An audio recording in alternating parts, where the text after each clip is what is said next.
Welcome to the Tech Egg. Don't get scrambled. Enjoy the video. In this video, I will explain how to make tuba wine.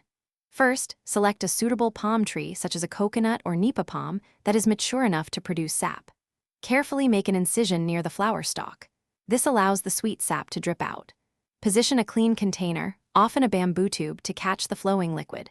It's best to collect this precious sap during the cooler parts of the day, either early morning or late afternoon, to ensure freshness and optimal flow.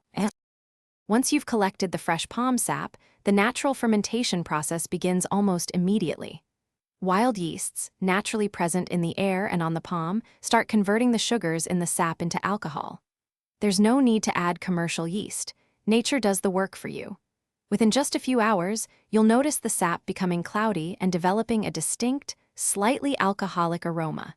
This is the magic of tuba wine forming. As the tuba ferments, it's important to monitor the process to achieve your preferred taste and strength. Initially, the sap is very sweet, but as fermentation progresses, it becomes tangier and more alcoholic. A longer fermentation, perhaps for 1 or 2 days, will yield a stronger, more sour wine. Remember, tuba wine continues to ferment quickly, so it's best enjoyed fresh. Its unique flavor is a delightful balance of sweet and tart. For the best experience, serve your freshly made tuba wine chilled. It's traditionally enjoyed very fresh, often within 24 hours of collection, to savor its unique, effervescent qualities. If you have any remaining, store it in a cool, dark place to slow down further fermentation.